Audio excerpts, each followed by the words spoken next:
The new channel.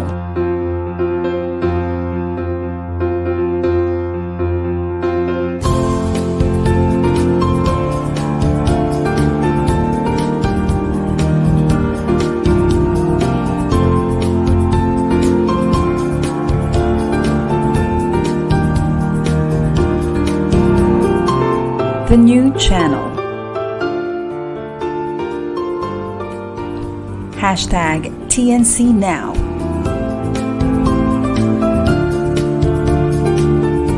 The views, opinions, and insights expressed in the following shows are those of the host, producers, guests, and viewers.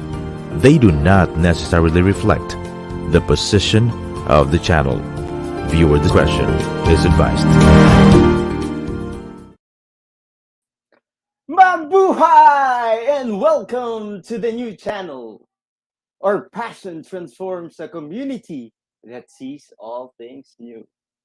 This is King Gonzalez streaming live from Quezon City, and you guys are watching the world premiere of Season 3 of Reality Realities!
Grabe namang energy level yan. Well, it's because I missed you guys. It's been almost 3 months since my last show, and that was the season ender of season 2. Kaya, yun. Kaya binabalik ko lang yung energy because all of us, I know all of you guys, would want to learn about real estate in the country. Tama ba? Yes, kasi ako, yes, I would like to learn more about real estate in the country, about the beautiful prospects of doing real estate, as well as seeing the beautiful projects of our different developers. Yeah. So if season 1 and season 2, we talked about yung mga good prospects of real estate. We spoke about, we invited many professionals in the field. Foremost, yung president of KMC, as well as CBRE Philippines. And they said that, King, even during the pandemic, the prospects of the property industry is good. Yes, some developers are taking a pragmatic approach when it comes to developments, halimbawa mga condominium developments, but still there are what they say yung mga good prospects or good light to it. Yan yung mga horizontal developments outside of the Metro Manila. Meron sa mga south, meron din sa north. And then we also spoke about data centers. At first time ko narinig yan. What are data centers? So these are buildings that are leased by big companies as backup for their data. hindi lang backup, but they put in their servers, and they get about 2,000 to 5,000 square meters footprint for data centers. So, meron pa rin talagang business, no, despite the pandemic. And then I was surprised to hear from Aaron Pritchard of KMC when he said, King, you'd be surprised because people are still buying in posh villages. And when we talk about posh villages, these are the Dasma, these are the Forbes part, these are the Corinthians, Ayala Alabang in the south. And land prices or house and lot prices of about 200 million up. And I said, really? Really, Aaron? People are still buying these expensive houses? And he goes, yes, King, because instead of investing their money in their businesses, which they don't know if they're gonna earn, diba? Dahil there's an economic slowdown because of COVID, they are investing it in house and lots instead because they know that their appreciation or the property appreciation is assured at mas malaki pa siya doon sa inflation rate. And far, far, far better than any other investment, diba? So, yeah, good prospects. That's what we learned in season 1 and season 2. And we were also a bit technical about um we talked about taxes, diba? We talked about VAT, and all of those things because we wanted to reach out to our fellow brokers as well as agents. But this time, season 3, when I spoke to the producer, we said, this time let's reach out to our ordinary people. You know, people who are looking for best buys, people who are buyers as well as sellers, who just want to learn the proper way of doing buying and selling of properties. And that's what we will unravel as we go episode by episode in season 3. Pero bago ang lahat, good Saturday afternoon to everybody. Ayan, so sobrang excited, no? I went straight to my script to talk to you about season 1, 2, and 3. So I forgot to say, yeah, good afternoon. So how's it been? Um, season 3, no? Uh, we also have new sponsors. Maraming salamat, Business Mirror, to Mr. Alvin Tolosa for putting trust in the show, for being our media partner. So Business Mirror is one of your reliable sources for business news in the country. At there are no fake newses in this. Well, it's a daily as well as it's also more famous now online. So Business Mirror, marami pong salamat. And I don't know if I can already tell this, but one of the biggest developers in the country they've also pledged their commitment to be with us in the show. And pwede naman. It's my show anyway. So Robinson's Land Corporation, thank you. Thank you for putting trust in the show. And we will be featuring your beautiful properties in probably a few more episodes, then we'll feature them. All right. So going back to season 3. Sabi natin, okay, back to basics, but we will retain some of the things that we have already said before. At yan ay, tadan, having yourselves a trivia which we call Ask and You Shall Receive. Ganun kadali, no? Ask a question about our episode today, about what we're gonna discuss later on, or even now, if you have any questions with regards to the topic, and you will receive for yourself care of Party Links Events. Maraming salamat. It's a dispenser. It's an alcohol dispenser. Meron na siyang alcohol. All right? Yeah, you can do it now. So where do you put your questions? Well, down at the comment section if you're watching it from Facebook. If you're also watching us from YouTube, you can also post it on the comment section. So direct, just keep an eye out because most of the time, uh, like my dad, hi mom, they watch us from YouTube. And I think hindi natin masyadong nababasa yung mga comments sa YouTube unlike what we do in Facebook. So please keep an eye out there. All right? Ready na ba kayo to talk about our topic for today? Yes. We don't have any guests. We don't have any guests for today because, again, we'd like to go back to the basics. Back to the basics of what, King? We'll talk to you now about paano ba talaga ang proper way of buying or selling properties in the Philippines. Ang pinakauna dyan, sasabihin ko na kahit na hindi pa ako nagkiklik ng mga slides, ay use your licensed broker. Ang dami naman yan eh. Meron kang kaibigan, meron kang kaklase, meron kang kamag-anak na licensed broker.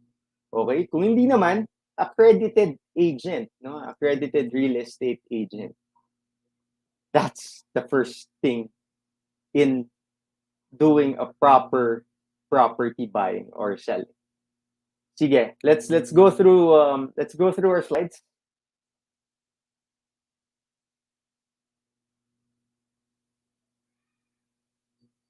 Yeah. These are 10 steps to property selling. Thank you to Hoppler, the different sources, as well as my Quezon City North Realtors Board, friends who've also contributed to this. And then, of course, it also, this list came up from my experience as the principal broker of King Kong Realty, my company. So, ano ba ang una? Di ba? Sinabi ko na kanina, one, get the agreement of your family and determine your net price. Okay? Sige, ano pa yung ibig sabihin ng get the agreement of your family? Hindi ka naman dapat magbenta ng property na hindi pa pala umu-okay yung daddy mo. Tapos sa kanya nakapangalan yung titulo.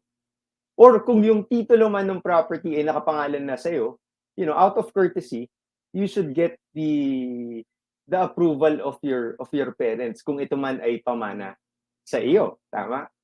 Or if it's a property that's given to you by your parents, to the siblings, to you and your siblings, then you should get the approval of each and every kapatid. Your sister, your brother. Alright? Kasi, malamang sa malamang, di ba? Merong ano yan, merong magdi-disapprove, merong hindi okay. But, you should talk it out. Right? Hindi pa pwedeng isa doon sa inyong magkakapatid, hindi pala papayag sa pagbebenta, magkakasamaan ng loob. At yan ang kalimitang nangyayari dito sa Pilipinas, pati na rin sa no? Even in other countries. So get the agreement of everybody that you are selling your property. Okay? Kung sa inyo naman yan ni Mrs., di ba? Kesa naman hindi ka magpaalam at every day of your lives, papaalala niya sa'yo yung ginawa mo na, hindi mo ako kinonsulta, di ba? Nung binenta natin yung ganito. So, happy wife, happy life. So, dapat ipapaalam natin. Alright? So, if it's amongst you siblings and yung here in the Philippines, no? Marami sa atin yung mga kapatid natin nasa abroad na. So you should secure a special power of attorney from each and every sibling. And if they're overseas, then it should be a consularized special power of attorney where they go to the consul, to the embassy to secure and to have that special power of attorney approved, which authorizes you, the person who's staying in the Philippines, to sell that property. Okay? And hindi lang agreement. You should also talk about in finality, no? Habang pinag-uusapan niyo pa lang yung pagbebenta ng bahay. In finality, yung gusto nyong kitain or your net price doon sa pagbebenta. Um, hindi pa naman siya, okay, hindi pa naman siya final because you need to consult your broker pa din for the broker to give his inputs as to the price. But more or less, meron na kayong presyo para pagkausap niyo yung broker, 'di ba? Sasabihin niyo sa kanya yung net price. Okay? So again, what's number 1? Let's bring back the slide. What's number 1? Is get the agreement of your family and determine your net price. So we proceed to the step number 2. Okay? Talk to a licensed real estate broker or accredited real estate agent. Okay, ano ba yung difference, no? Well, the real estate broker is the broker, no? So, like myself, I did the review for real estate board, and then I took the exam, passed it, and then ito dun sa mga nagsasabi-sabi, um, we do our continuous education every year. So we attend seminars, and then we have to reach a certain number of units. Kagaya ng mga electricians, kagaya ng mga engineers, kagaya ng I think even lawyers, they still have to do reviews every year so that we are up to date as to what's new in real estate practices, no? Also, para nare-refresh kami of the processes. And we watch Realty Realities. Diba? Yun. So, real estate broker, and then there's also the real estate agents. The agents naman are the ones who are accredited by the brokers to assist them in selling. So, like for myself, King Kong Realty has a team of about 6 agents. 2 of those are in-house, and then the rest are outsourced. Usually, that's to friends, and also to other people who have the same objective as you, which is selling houses and property. So, yun. Bakit nga 'di ba? Kung hindi naman bakit nga ba kailangan mo ng real estate broker? Because we are the ones who know yung market.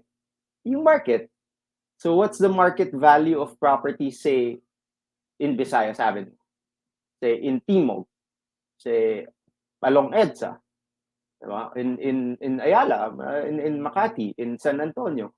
So we are the ones who know because yan ang kinakain namin every day. Every day, we go check our phones and we have GCs of different brokers and we exchange our listings through that. And then we know, okay, ganito pala ang presyon ngayon sa dyan sa San Antonio Village sa Makati. Diba? And not only that, we are members of real estate boards. So like I myself am from Quezon City North Realtors Board, wherein we have multi-listing service kung kailan kami nag-exchange ng mga listings. And then there are also days wherein it's just studying, studying mga laws, mga updates on laws pertaining to real estate. And many more. So, yun. Kasi kung if somebody misrepresents being a licensed broker, that is against the law. No? There is a law that covers the real estate profession, and it's called the RESA law. All right. We won't go further into the RESA law this episode, but one of our episodes, you will be talking to you about the RESA law. Para rin alam natin na, ganun pala, that you can get imprisoned if you are misrepresenting yourself or misrepresenting someone as a broker na hindi ka naman pala lisensyadong broker. All right? Okay. What else? What else do we have? 3. What's our step number 3? Yan. So, meron ka ng broker, 'di ba? Pero anong kailangan mo makuha sa kanya? You have to determine the price, 'di ba? The price that you're gonna sell the property for. So, you invite your broker for an ocular of the property. And then yung signing of the authority to sell. So ano ba yan? Ano ba yung ano? For us brokers, it's a sin not to see the property. All right? Yes, technology is good. You can already see properties now by looking at the pictures.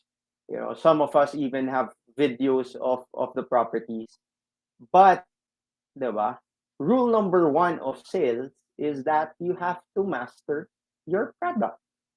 And you will only master the product if you see, if you feel, if you smell that property. So the broker should ask the broker to come to your house or the property that you're selling so that you can show him around, diba? And then also talk to you about the pertinent details. Part of talking to the broker is like what I said, give the broker the net price or yung gusto nyong, ano ba ang net price? It's the amount that you, your siblings would want to receive from the bentahan. Okay? Walang bawas, walang kulang. So dapat yun yung net price. So tell the broker, okay, King, my net price is 50 million for this house and lot. Now, ask the broker, how much should we be selling the property for? Yun ang isa sa mga importanteng gamit ng broker. Bakit? Kasi siya magde-determine ngayon, ano ba yung mga taxes involved? I-assess niya. Okay, itong property nito, sir, aside from the capital gains tax, diba?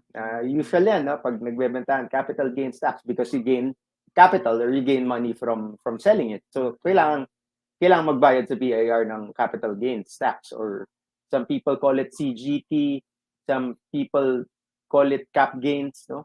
So, capital gains tax. But aside from that, marami na sorpresa sa mga kaibigan ko pa lang pag sinabi ko, oh bro, pero ano din you have to pay VAT for that property that you're selling. VAT?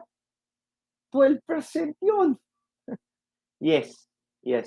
So there are properties, if you watch season 2, we said, if your property is commercial, yung category niya dun sa tax declaration is commercial, then automatically, your sale is vatable. Okay? Or kung residential man yan, di ba? Sabi ni Ma'am Margie, hi Ma'am Margie, of RDO 38, sabi na, if that property is residential and then you also use it for commercial purposes at pinaupahan mo, then binenta mo, that property becomes vatable na rin. Okay?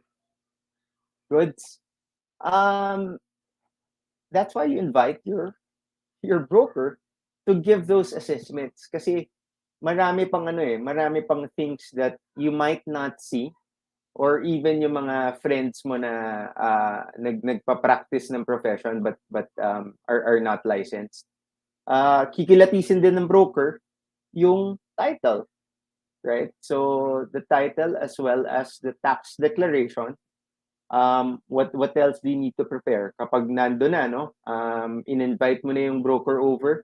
So you have to show them the title, the tax deck, as well as the real property tax payment. So kung updated ba yung amilyar doon sa property. Okay? The reason why I'm mentioning these things is because I've also come across sellers who don't want to show their titles in tax decks, and I'm taken aback. Well, you should be too, no? Kapag ganun, kasi sandali, akala ko binibenta mo yung property. Ba't ayaw mo pakita sa akin yung ano, di ba? Kung pwede lang sabihin ganun eh. Ba't di mo sa akin pakita yung title at saka tax deck?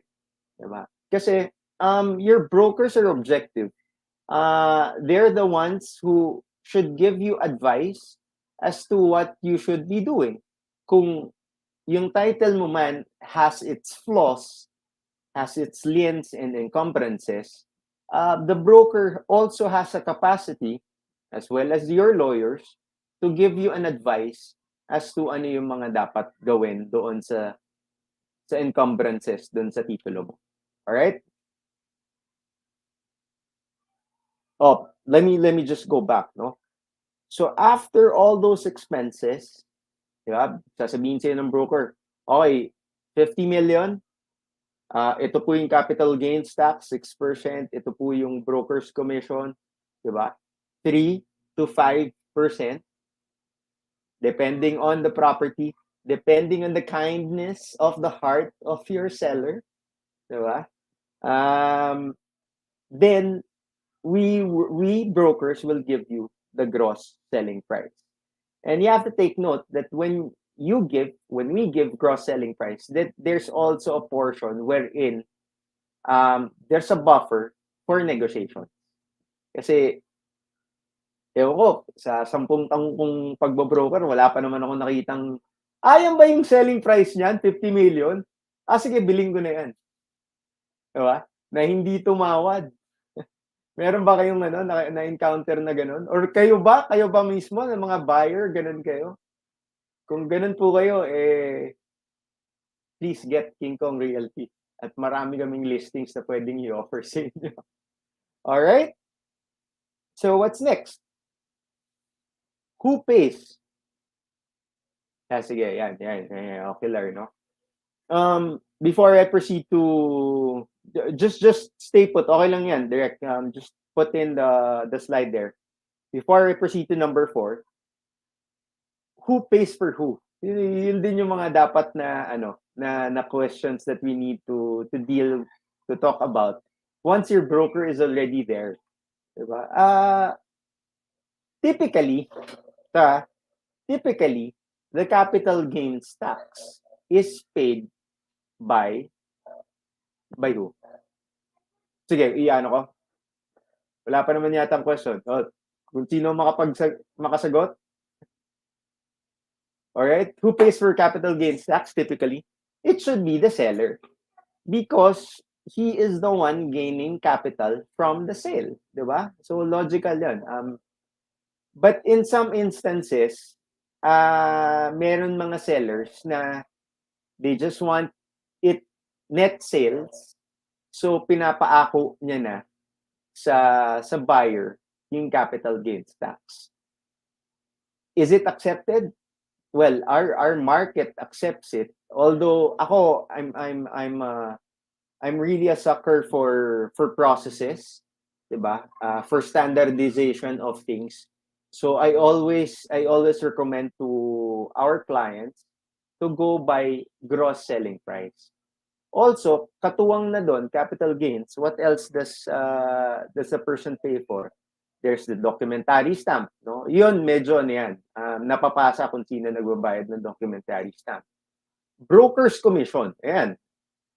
Broker's commission, dahil ikaw yung nag-imbita dun sa broker, or the broker invited himself, nung nakita niya nung nalaman niya na binibenta yung property mo, he presented himself at kinuha mo siya as your broker, and to represent you, to give you advice, di ba, as to what we've mentioned earlier, yung expenses, yung styles of selling, then broker's commission should be also care of the seller.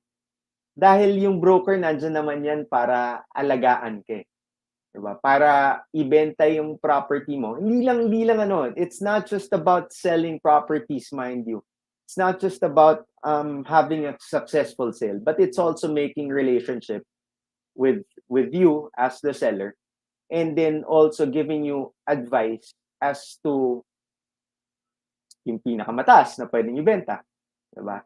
Tsaka yung pinakamagandang paraan kung paano mabenta yung property. Okay, we go to number 4. Broker to market the property. Yan na nga. Habang kinakausap niyo yung broker niyo, dapat napag-usapan niyo na rin kung King, paano mo ba i-market yan? Kasi gusto namin sana patago dahil wala, jahe na makita ng mga tao na binibenta na namin tong ancestral house namin. So meron ganun. So you have to tell your broker, you have to be honest. Because in most cases, brokers now are aggressive also, no? Once we list properties, especially for King Kong, our process is that we have a partner, which is www.spaceformybiz.com, where we immediately, kapag na-sign yung authority to sell with us, we will post it on Space for My Biz. And then some of us also, we also have partner sites. I'll mention names and hope we get you as partners also. There's Lamudi, there's Property PH, and there's also Hopler. No? So, pinopost kagad namin yung mga listings na yan doon. And then, we make use of our brokers' networks as well as our client networks. Kaya sinesend kagad namin yan to the different channels that we have. All because, well, we want to sell your property. All right?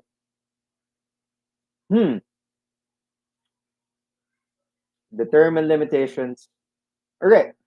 And then, dapat mapag-usapan din na, King, kailan mo ba kami babalitaan? Kailan mo kami update tungkol dyan sa pagbebenta ng property? We make it a point, like for us, we make it a point to update our clients every week as to movements, no? Kung meron bang nag-text, meron bang nag-show ng interest dun sa property, or meron bang nagpunta dun sa property. Siyempre, malalaman nyo kagad kung may magpupunta dahil magpapaalam kami sa inyo. So we update our clients every week as to movements in the property selling. All right. What else? Number 5. What's number 5? Property viewing and showing of the title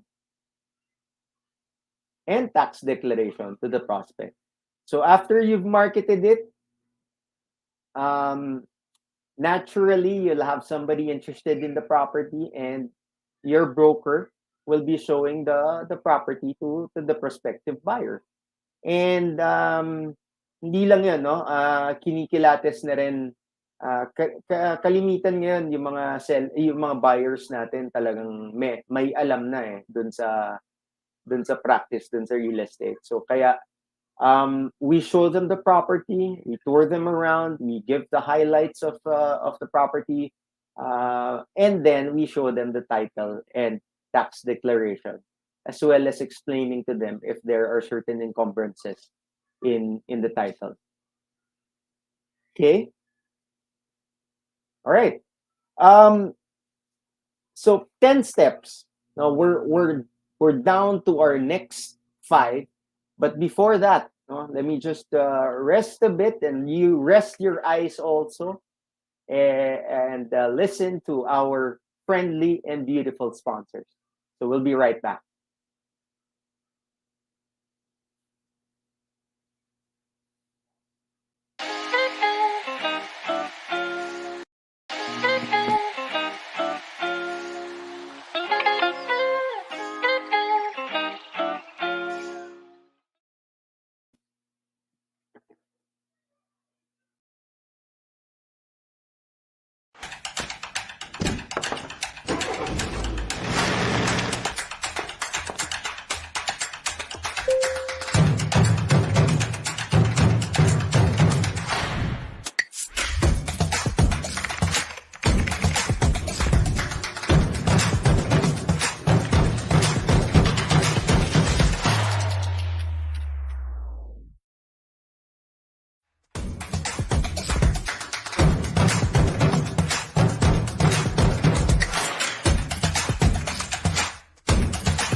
Hey, you guys are back here at Realty Realities with me, your host, King Joseph Gonzalez. And we were talking to you about the basics of property selling in the Philippines. But before I proceed to the last 5 steps in property selling, medyo ano lang ako magbabatak lang tayo ng konti. Thank you. Thank you very much for making me a rock star. So maraming salamat to my channel, the new channel, for this award that's given to King Gonzalez of Realty Realities for achieving more than 50,000 views. And I could not have done it without you guys watching the show. So pat yourselves. No? Maraming salamat sa inyo. There are a lot more shows aside from Realty Realities. Different the different platform. You know, we are a platform of live stream for online shows for people on the go. So please watch all our shows as you'll see on the screen.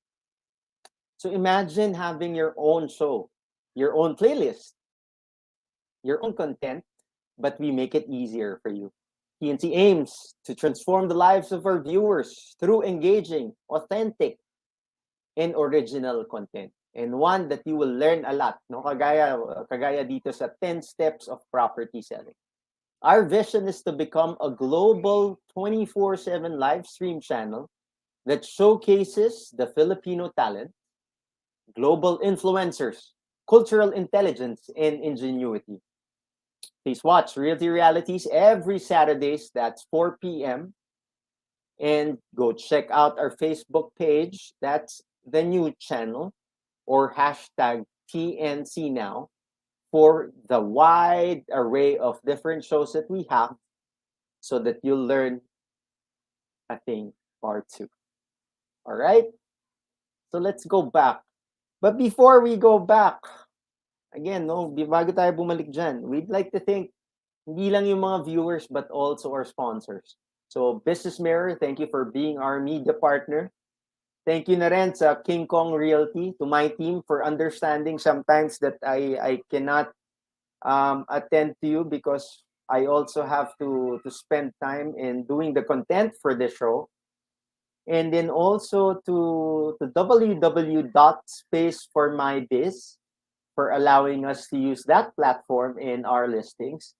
So if you're looking for commercial properties, both for lease and sale, you could just visit www.spaceformybiz.com. And like what I mentioned earlier during the start of the show, ulitin ko na, ma'am, kahit hindi nyo pa pinababanggit, Robinson's Land Corporation, as well as its REIT company, that's RCR, for being sponsors of the show. All right? So, may natututunan ba kayo? You're learning? Yes? Yes? Can I hear yes? If you have any comments, if you have any questions, please just put it in the comment section of the YouTube as well as Facebook, and you'll get for yourself the first. Meron na ba, Direk? Meron na ba tayong question? You'll get for yourself this dispenser. It's an alcohol dispenser. You just press it and then the alcohol comes out. Napakaganda. Nilagay dun sa may bandang pagpasok ng bahay mo. Very classy. All right. Thanks to Party Links Events for sponsoring this. Do we have any questions yet? If we don't yet, that's fine. We have 5 more steps. Okay. Sabi ng director ko, speed up. So we'll be speeding this up. Let's show the slide now. 6. Okay. Ito, medyo paganda na ng paganda kasi kanina medyo boring yung mga papeles eh. Ito, bentahan na to, bentahan. So 6 is submission of letter of intent, or what we know as LOI, and the acceptance of the LOI by the seller. So it's standard practice that there should be a letter of intent. Ano contents nung letter of intent? The seller, the seller, am interested in your property buyer. Sorry. I, the buyer, diba? I'm interested in buying your property. Ako, it's always good also to mention why are you buying the property. Although, yung mga standard LOIs, there's no why.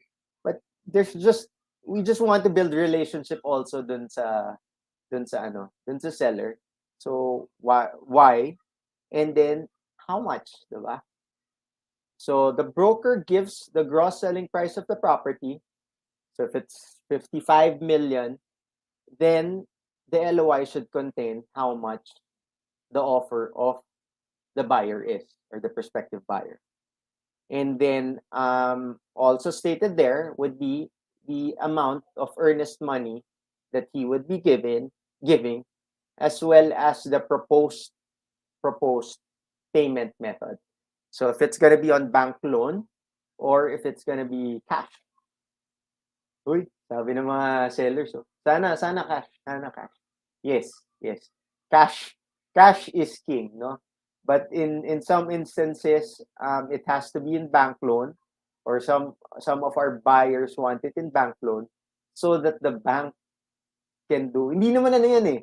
Hindi naman porke bank loan, wala siyang funds. Hindi siya liquid to buy the property. But some of the buyers, they just want the bank to do the due diligence. Di ba? Kasi pag loan, talagang pag-aaralan ng bangko kung malinis yung property na yan, kung yung title is really good and authentic. So that's a reason.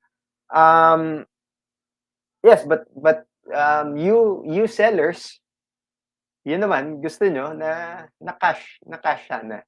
So it's up to the negotiations between the buyer and the seller what payment method is acceptable to both parties.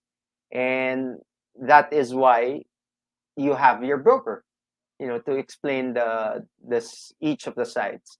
So yung sa North America, no, and I guess also for developed countries, they have brokers, two brokers. One represents the buyer and one represents the seller. Dito kasi sa atin, hindi naman most, no, pero merong instances wherein yung broker represents already the buyer and the seller. Which is also good. Which is also good. Yun lang, matrabaho para dun sa broker. Okay? So, submission. And then, if sana ganun, no? Pag-submit ng LOI, i-accept na kagad nung seller. Diba? There's a portion wherein the seller signs, puts in a signature, and confirms the LOI, or that is what we call the acceptance of the LOI. So, i-shortcut na natin. Kunwari, ganon, di ba? 55 million. Hindi tumawad.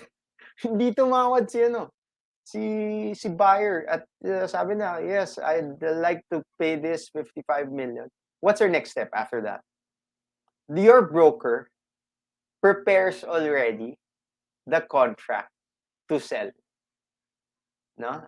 Preparation, negotiation, and signing of the contract to sell. So, bakit importante? Bakit may contract to sell pa? Because the contract to sell mentions everything that you've already mentioned in the letter of intent, but the letter of intent kasi is not legally binding. Diba? But a contract to sell is legally binding once both parties sign it and notarizes that contract. So all of which, the price, the amount of the earnest money or down payment, the payment method, it's all stated in the contract to sell. Tapos kami in King Kong, what we do is that we also add timeline. We have this document which is the working timeline for the sale or purchase transaction. Kasi para guided yung both parties na, gaano ba katagal yung pag-process ng capital gains tax, yung pagbayad niyan. Kasi merong iba naman na buyers that they want to wait for the car or the capital certificate authorizing registration from the BIR, diba? Once nagbayad ka kasi ng capital gains tax dun sa BIR, yun yung ipaprocess nila, a certificate authorizing registration of the sale.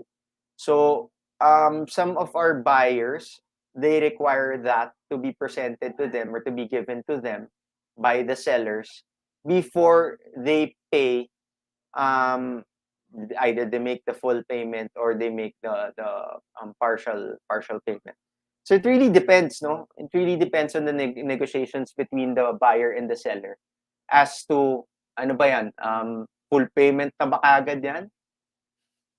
Once nakita yung property, magkita yung buyer and then the seller, full payment na.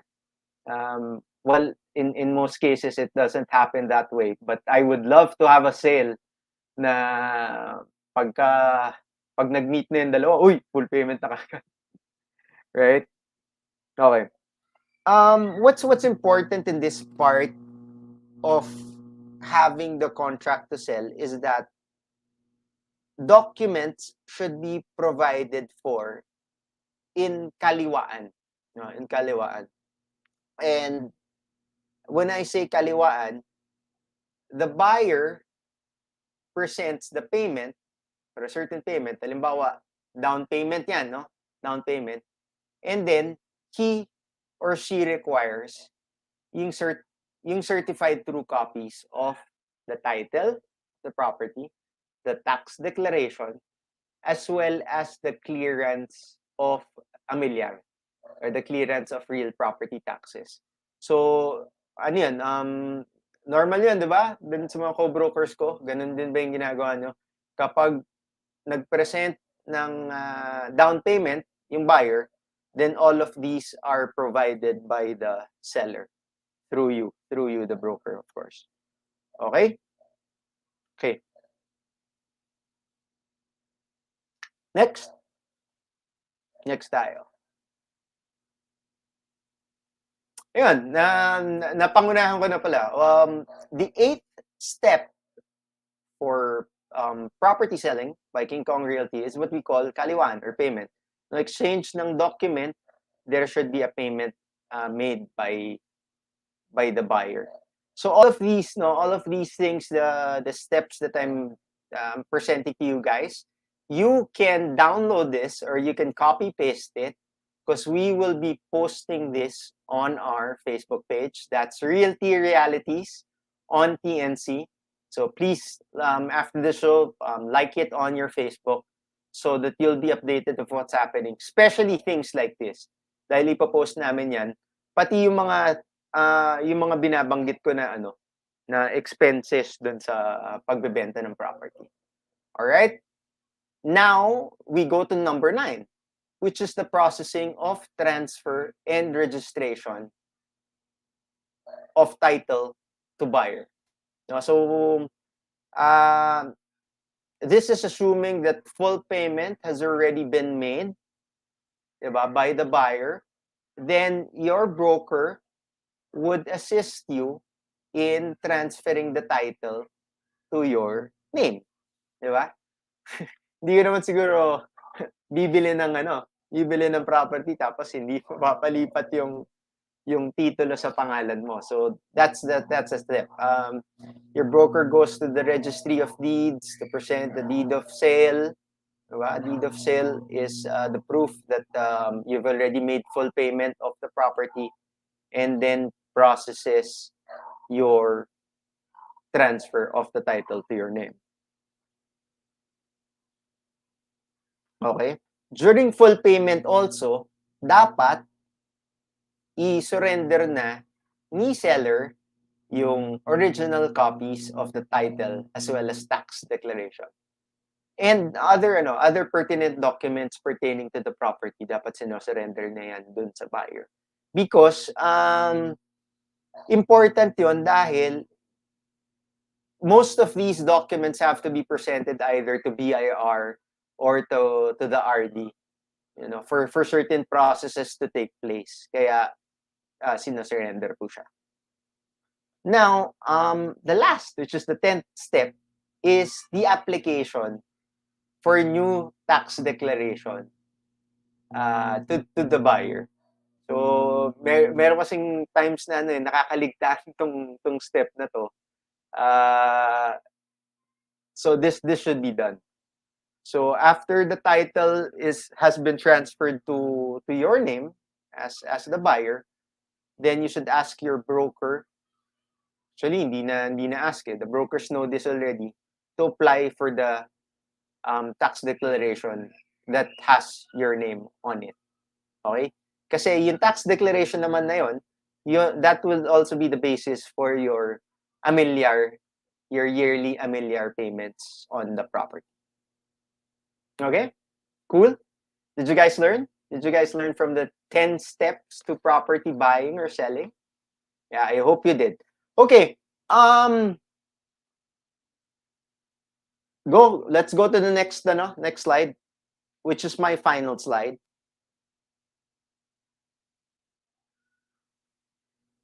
No no's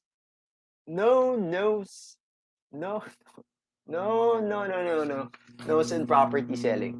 So one is the use of unlicensed brokers and agents. We've been opening our doors, like King Kong, we've been opening our doors to those unlicensed agents na yung mga ahente na kilala nyo to get accredited by King Kong Realty. And it's because of this, no? The RESA law already states that you should not use any unlicensed brokers and agents because your licensed brokers should know better, no? Should know better as to property selling, ano yung mga requirements, and how do you read your titles and tax declaration. So please go to your friendly and lovely licensed brokers and accredited agents for your property needs. 2, no to overpricing. Overpricing is putting further margin on top of the selling price of the property for the benefit of the broker. Why is that so? It's because una, sinumpa namin as brokers is that we'll make the most out of your property by giving you the highest yield or the highest gain. And if we put overpricing, that means you did not get your highest yield or your highest price. Kasi napatungan pa namin siya, di ba? So, for us brokers, di ba, dapat yung ginawa naming overpriced, dapat pinatong namin yun para incorporated na siya dun sa gross selling price. Because we will benefit from it anyway. The higher the price is, the higher the commission we will get. And ako discourage ko rin other property owners, kahit na okay naman sa kanila, sila pa yung nagsasabi na hindi King, okay lang mag-OP. It's because, again, I am a sucker for logic, I am a sucker for processes, for standardization. Diba? Dapat talaga, we don't encourage it. Alright? So that your brokers will give you the best that your property can offer. Okay? And then lastly, no to lagay, no to expedite of processes. Because if we want to have a successful and clean country, diba? A developed country, we should have a gobyernong tapat para angat buhay ng lahat ng bawat isa sa ating mamamayang Pilipino. Right? You get that? You get that? You like that too? Yes, I like it. So that's it. Thank you again for welcoming me back on your phones as well as gadgets and watching Realty Realities. Ako, I in 3 months na napahinga, diba?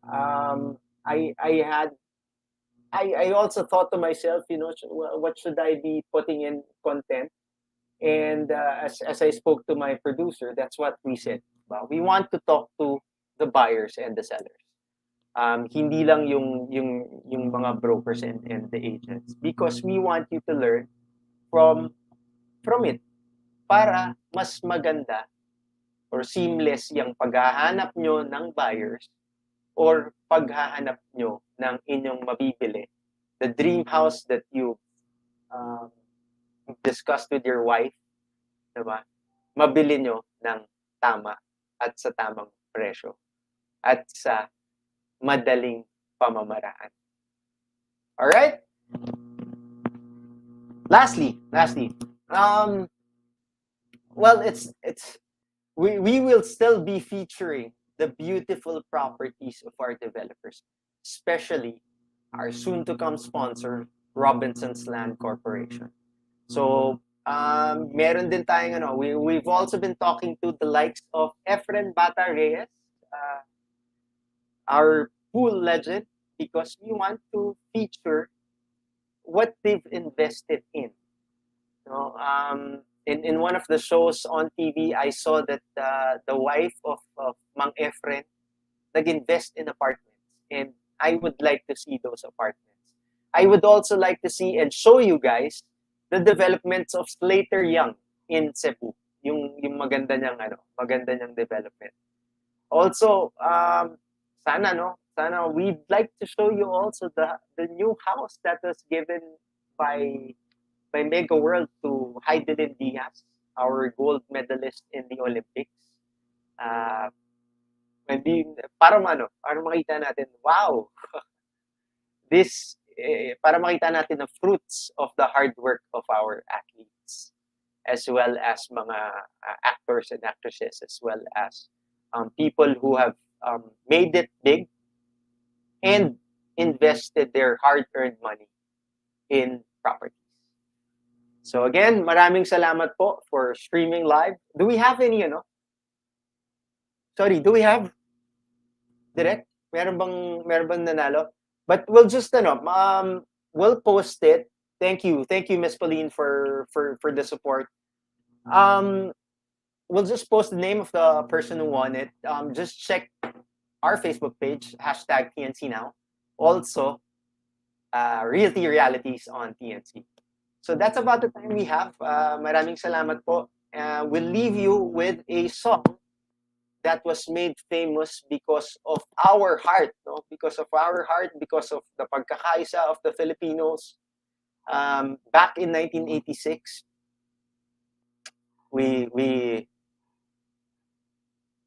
I don't. I was trying to be apolitical, but it's history. So we kicked a dictator back in 1986, and it's not just the Didlawans, it's not just the Pinklawans, but everybody who participated in the people power, not only in EDSA, but also in Davao, but also in Cebu, but also in Iloilo, and other parts of the country, because we wanted to change. And would like to feature this song as we close this program. Maraming salamat po. Mabuhay ang Pilipinas. God bless you.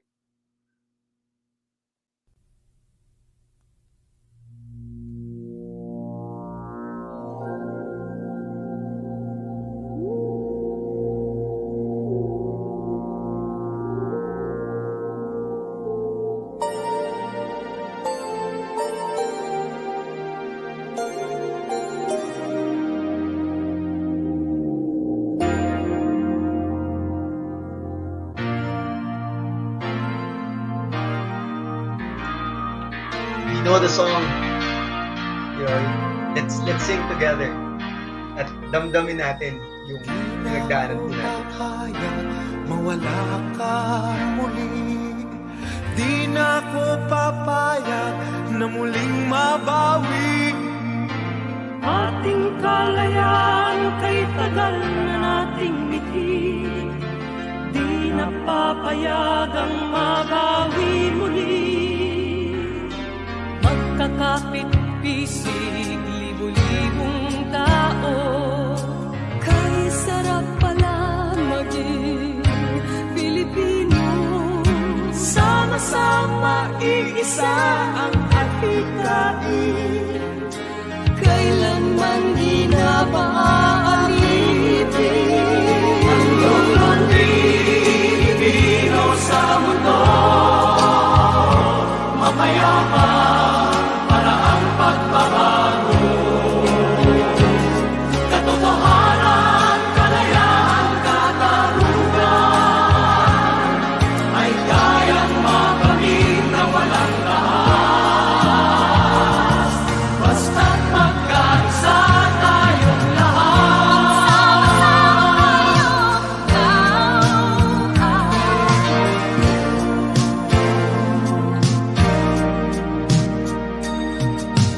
basta nang nagaganap sa aming bayan, magkasama ng mahirap at mayaman.